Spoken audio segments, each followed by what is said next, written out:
পাশের রোডগুলো তো শেষ, এই পাশের রোডগুলো শেষ। বাংলাদেশে ঢাকার রোড বন্যার পরিস্থিতি এতদিন তো গ্রামের বন্যার মানে পরিস্থিতি দেখছেন, এবার ঢাকার বন্যার পরিস্থিতি দেখেন। মানে বৃষ্টির কারণে এখানে পানি যাওয়ার সম্ভাবনা নাই, কোমর পর্যন্ত পানি জায়গায়। এই পাশের স্রোত তো কম, আমরা আগে যে রোডে ছিলাম সেই রোডের স্রোত তো খুবই বেশি ছিল। আমারও তো এটা ভিজে গেছে হাতা, আমার জামার হাতা পর্যন্ত পানি আসছে এক একজনের। কেউ ভিডিও করেন না, কাশি নাই লয়ে যাইব কেন নিব কেন,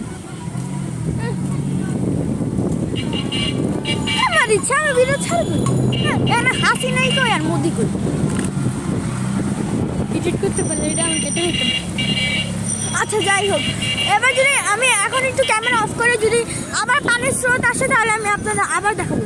ভুল করে এখন জাস্ট নর্মাল রোড দেখেন, এখন তো নর্মাল রোড। আর পানি আসবে, আর পানি আসবে, বুঝা গেছে। ওইটা কঠিন, হ্যাঁ ওইটা হয়েছে কঠিন। ওইটা কঠিন ছিল, ওটা পুরাই কঠিন, পুরা কঠিন। এই কঠিন আমি জীবনে দেখিনি, মানে এত পানি আমি কোনো দিন। তা আবার ঢাকায় আমি বিশ্বাস করতাম যে গ্রামে বন্যা হয়, কিন্তু ঢাকায় যে হয় এটা আমি এই ফার্স্ট টাইম দেখলাম। এই বন্যা পানি হইয়া চারপাশে মানে পুরাই শেষ, যা তা অবস্থা।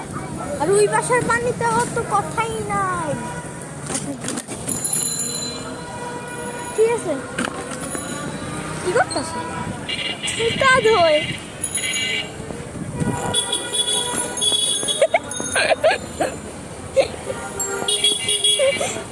অফ করে